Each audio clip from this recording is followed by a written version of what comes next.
It's nice to be with you this morning. I'm Sarah. I'm one of the support leaders here. So we're here just to worship Jesus, to see how good he is, to see how amazing he is, but also to see actually what difference that makes to our lives now, today, and through the next weeks and months and years. Stu, I believe, opened some of the stuff last week from the passage in Luke 6. So I'm looking at the next little bit after he looked at last week. And it's Luke 6, verses 27 to 42. There is a massive amount in here, so do go back afterwards and read back through a lot of this. I'm going to pick out a few points this morning, which I feel that God said, let's go for this. But to you who are listening, I say, love your enemies. Do good to those who hate you. Bless those who curse you. Pray for those who ill-treat you. If someone slaps you on one cheek, turn to them the other also. If someone takes your coat, do not withhold your shirt from them. Give to everyone who asks you. And if anyone takes what belongs to you, do not demand it back. Do to others as you would have them do to you. If you love those who love you, what credit is that to you? Even sinners love those who love them. And if you do good to those who are good to you, what credit is that to you? Even sinners do that. And if you lend to those from whom you expect repayment, what credit is that to you? Even sinners lend to sinners, expecting to be repaid in full. But love your enemies, do good to them, and lend to them without expecting to get anything back. Then your reward will be great, and you will be children of the Most High, because he is kind to the ungrateful and wicked. Be merciful, just as your Father is merciful. Do not judge, and you will not be judged. Do not condemn, and you will not be condemned. Forgive, and you will be forgiven. Give, and it will be given to you. A good measure, pressed down, shaken together, and running over, will be poured into your lap. For with the measure you use, it will be measured to you. He also told them this parable. Can the blind lead the blind? Will they not both fall into a pit? The student is not above the teacher, but everyone who is fully trained will be like their teacher. Why do you look at the speck of sawdust in your brother's eye and pay no attention to the plank in your own eye? How can you say to your brother, "Brother, let me take the speck out of your eye," when you yourself fail to see the plank in your own eye? You hypocrite! First take the plank out of your eye, and then you will see clearly to remove the speck from your brother's eye. Now this morning, I think there are a few things. The first thing that this starts off with is Jesus says, to you who are listening. So I'm speaking to us this morning. Jesus was saying this to a whole load of people. He'd been talking already, and he then turns around and said, but to those that are listening. Some of what we're talking about this morning, some of what Jesus was saying is not easy stuff to listen to. It's not easy stuff to hear. And we can so easily kind of sit here, and I've done it on Sunday mornings too, I've done it on other occasions at times, and just sat there and looked like I'm listening, possibly looked like I'm engaging, sometimes not, I'm sure those that are speaking can tell. And yet actually I've just let it go past me. I've ignored what Jesus is saying. So what I think Jesus is saying this morning is, are you listening? So it's basically, I've got a nice 3-point sermon. We're saying, are you listening? Love your enemies, and do not judge. So nothing too heavy going on here this morning at all. Okay? The background to this, most of us, if we know our Bibles pretty well, would look at this and go, oh yeah, Sermon on the Mount. I've heard this stuff before. Jesus said it in Matthew. Yeah, I know the Sermon on the Mount. The thing is, in Luke, this is actually called the Sermon on the Plain. It's not the Sermon on the Mount. It's a completely different time. But the material is very, very similar. In a slightly different order at times, but it's very similar. And I think the thing that really struck me on that is that Jesus saw these messages as being so key that he didn't just say it one place. He went somewhere else and he said the same thing again. And potentially he went somewhere else and said the same thing again. This was part of his core message. This wasn't a one-off thing. Jesus said this repeatedly because it's so important. So this morning, are we listening? Are we listening in a way that is not just about, okay, I've heard it, that's information. I've been to enough lectures this year. I know what it's like to take information in. Are we listening in a way that says, actually, yes, I've heard that, and now I'm going to allow it to change my life. I'm going to allow it to change my world. Or am I actually just saying, no, my culture, my surroundings, the people around me are saying, this is the norm. This is what it's supposed to be like. And I'm listening to that more. So when it talks about enemies, oh yes, here. It says, here's a cartoon here, Jesus saying, turn the other cheek, love the enemy, give the shirt off your back. And the guy says, he couldn't be my minister. He'd never get me successfully elected. Our society says, actually, some of this stuff is not stuff we can listen to. It's not stuff that we want to listen to because it doesn't get us where we want to. Are we listening, though, anyway? So love your enemies. So who are my enemies?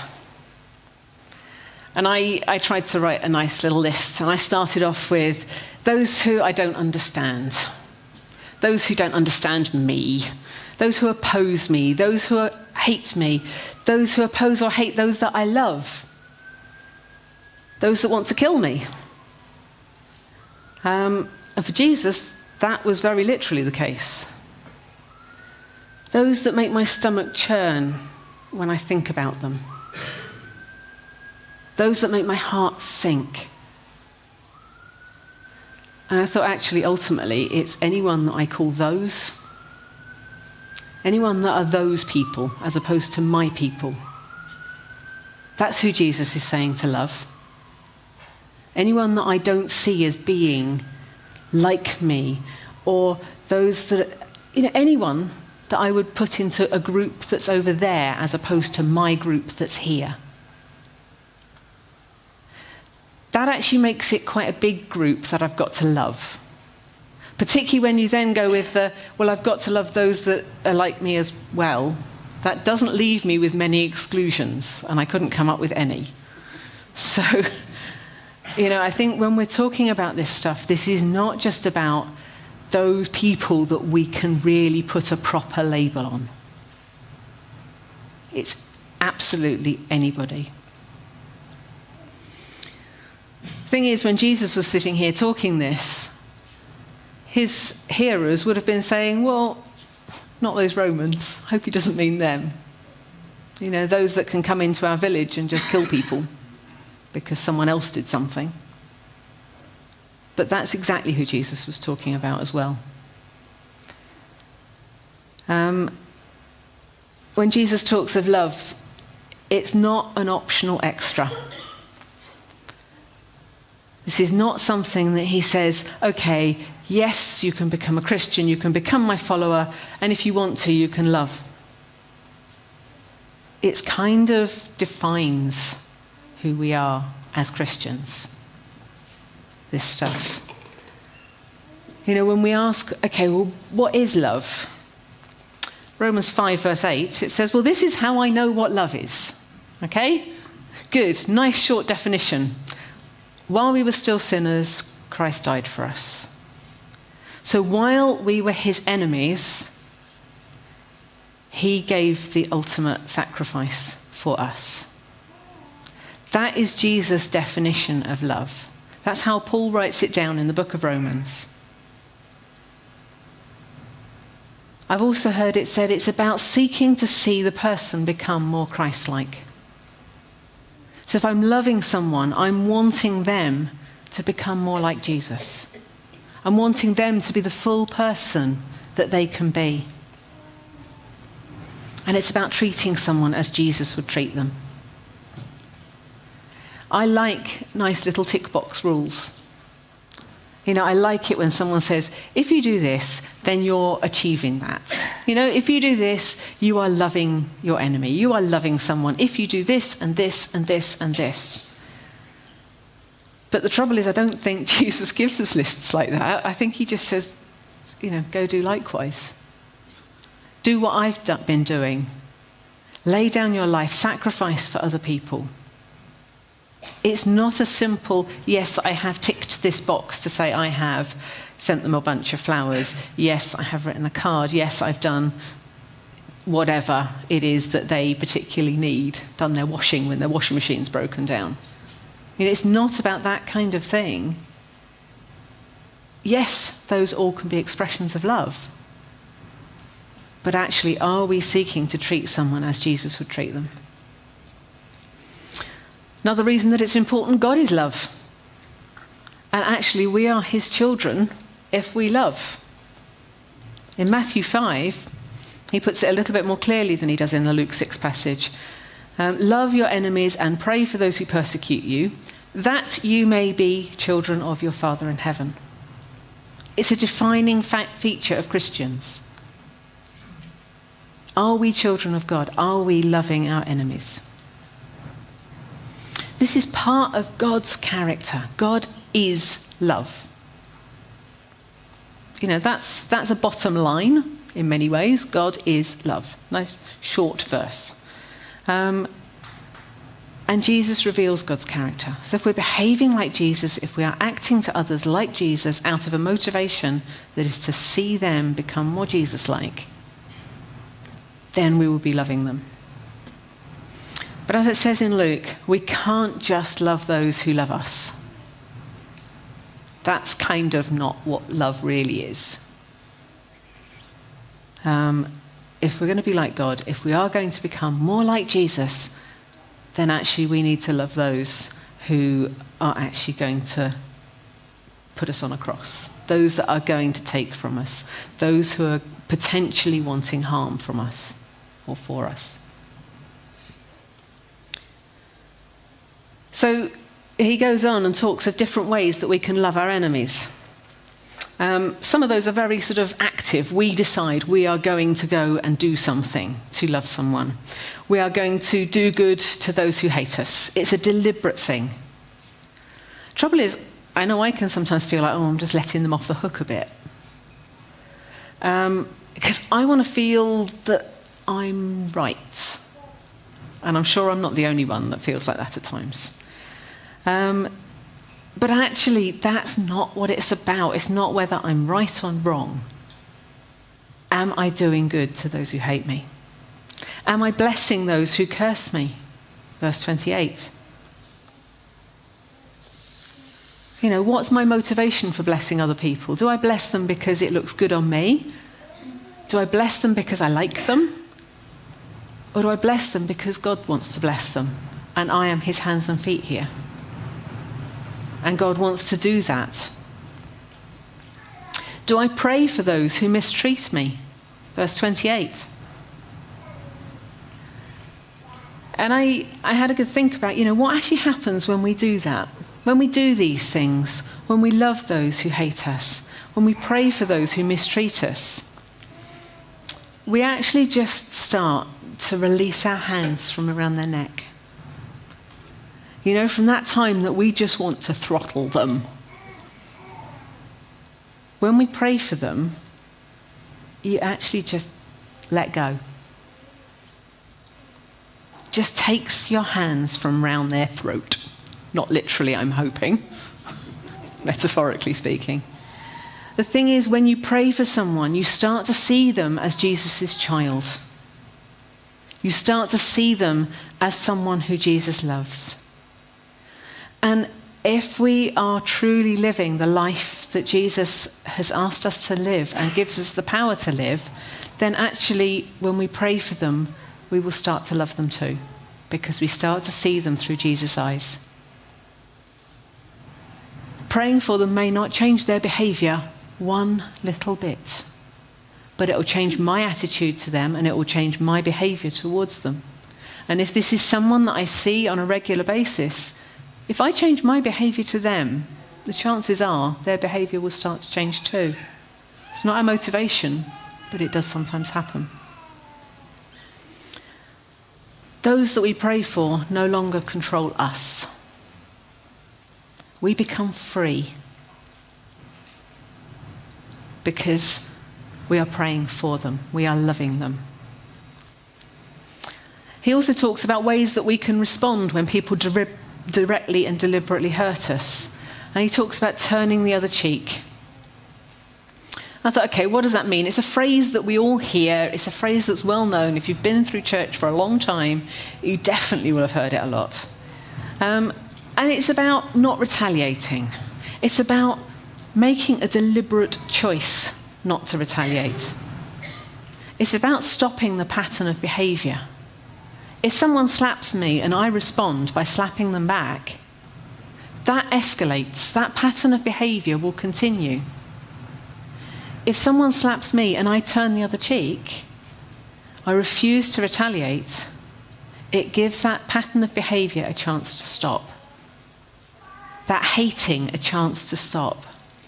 It stops that pattern from continuing. And we have the power to do that. We don't have the power to control what they do, but we have the power to control what we do. And thinking about all this, it's all very well. Jesus says, love your enemies. But actually, what does that mean? And we can go, it means we just ignore them. We don't do nasty things to them. We don't do. As opposed to, we do pray for them. We do bless them. We do good things for them.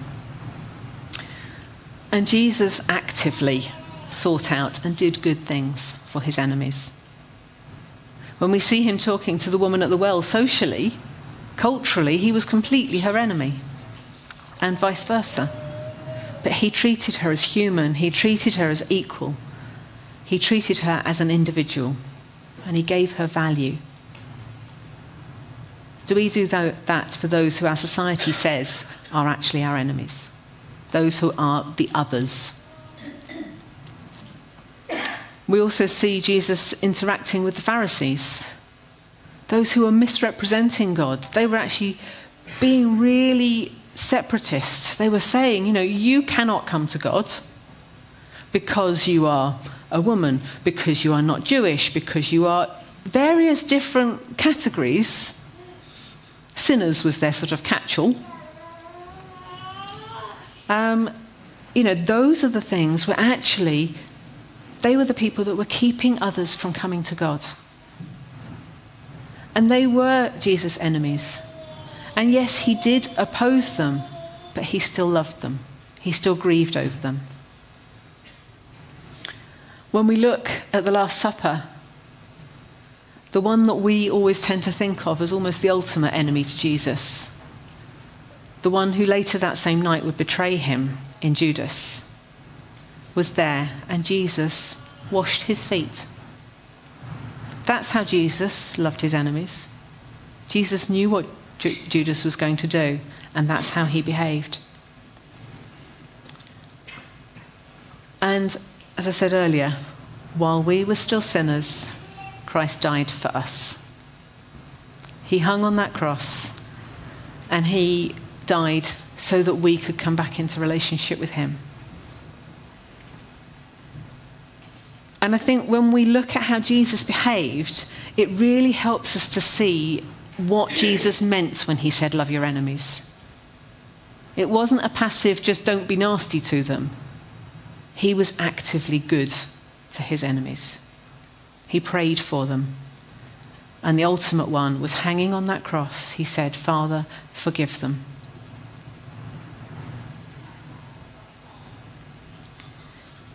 And I think we sometimes, we can make too much of forgiveness, we can make too little of forgiveness. But I don't think we can actually do any of these things without forgiving. We cannot pray for people. We cannot bless them. We cannot turn the other cheek unless actually we forgive. Now, forgiveness does not mean that what they did was right. It does not mean that, there's going to be a restored relationship necessarily. We can forgive someone, and it doesn't necessarily mean that that relationship will be restored. Obviously, that would be lovely, but they have to choose that too. And it's also, we can't always forgive. They may be dead. That's not going to bring restored relationship. But forgiveness does free us.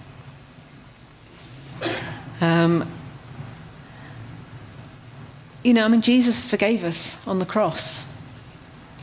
But that forgiveness doesn't necessarily mean that that relationship has been restored unless we choose to accept that.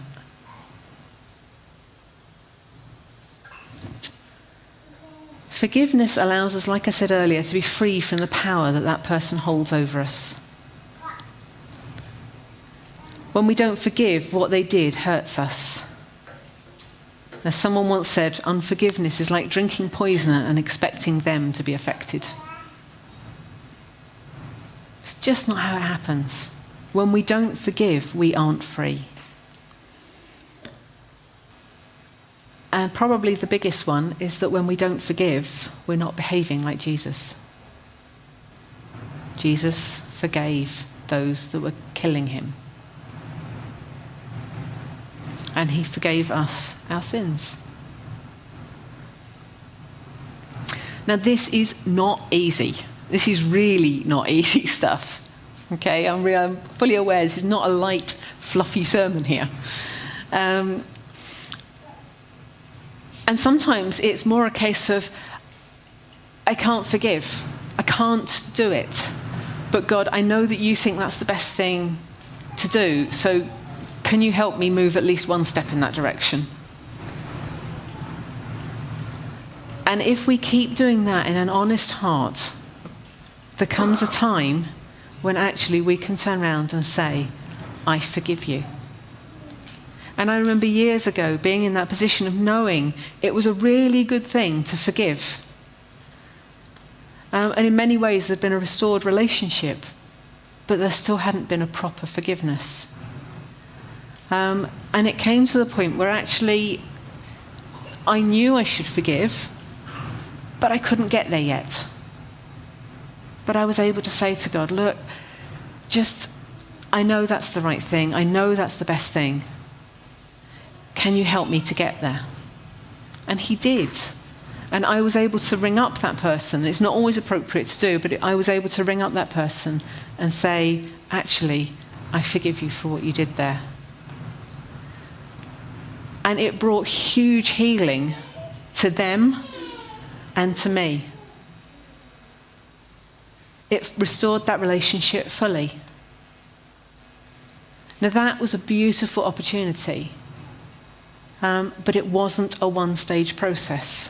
Even after that, when it came back to mind, I still had to go, no, I have chosen to forgive. I'm going to hand that back to you, God. I choose to forgive. I have chosen to forgive. I have chosen to forgive. And now, unless I am deliberately talking about something like this, or unless a similar situation comes up, it doesn't ever cross my mind when I see that person. Because that forgiveness has allowed that restored relationship. So it's not easy. And we can walk with others in that journey. The next big thing that Jesus says in this passage is do not judge. And we're very good at it. We are really, really good at judging.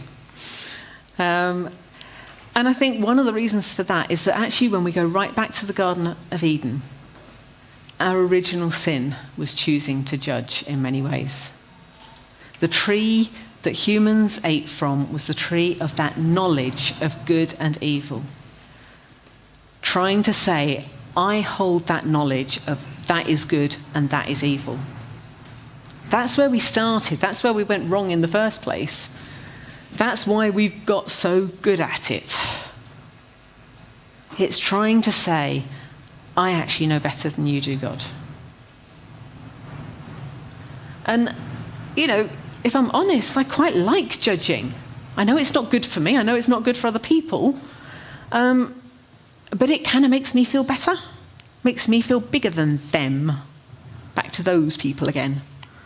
Okay? It makes me feel better about myself. Because I don't do that. Whatever that is. Okay? All that's happening is I'm actually trying to get life for myself by taking it from them. By diminishing that other person.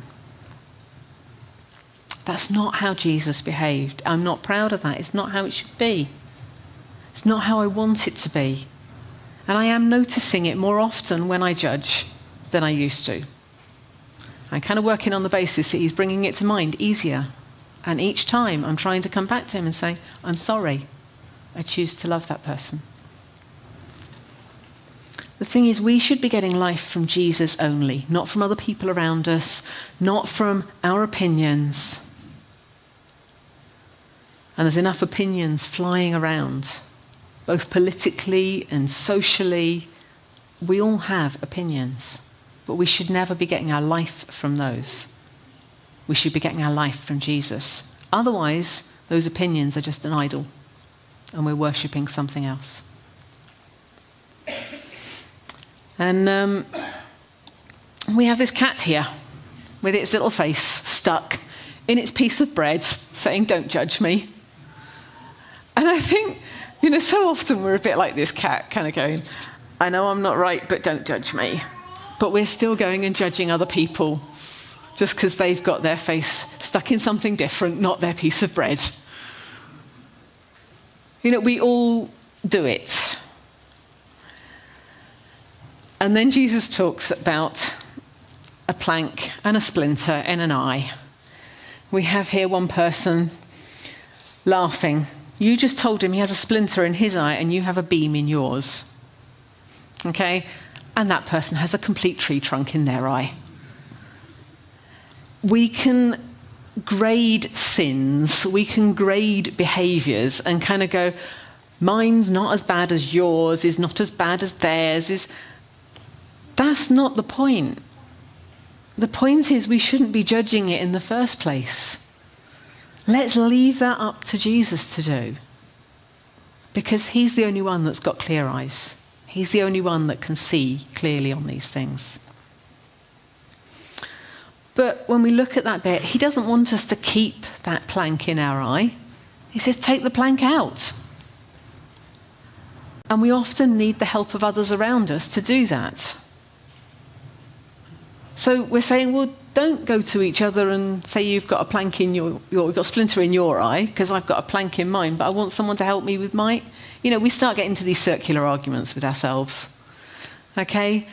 I don't have the right to come to most of you individually and say, you are doing this, that's wrong. But few of you have given me permission to do that.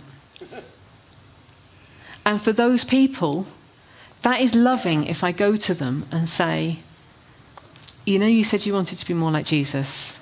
In this area, you're not looking like him at this moment. Now, if I come to someone and just say that I haven't got permission, I haven't got that relationship with, and I just say, you're doing this, I'm only doing that because I want to be proved right.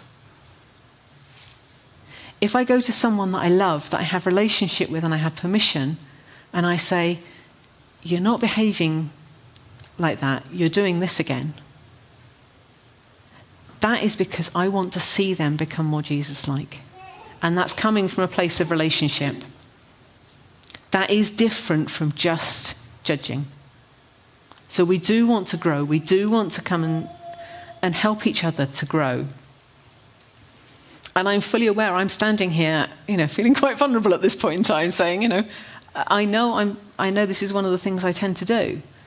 But I don't want you guys all to come back to me and say, oh, Sarah, you said. Because actually, again, for some of you, I have given you permission to do that. Our relationship is strong enough to do that.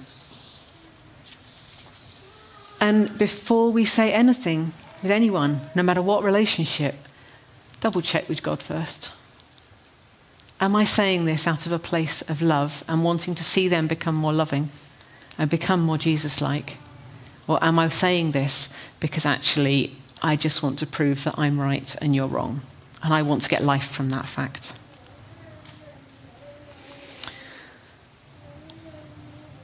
When Jesus says about do to others as you would have them do to you, how do I want ISIS to treat me? How do I want those who disagree with me on Brexit to treat me? How do I want that patient that I had that doesn't like me? How do I want them to treat me? How do I want that neighbour that's got that dog that barks all the time to treat me? Do I treat each of those in that way? Do I pray for those who, as a Christian, want to kill me because they believe I am wrong and I am dangerous for their religion? Do I pray for them? Do I seek good for them?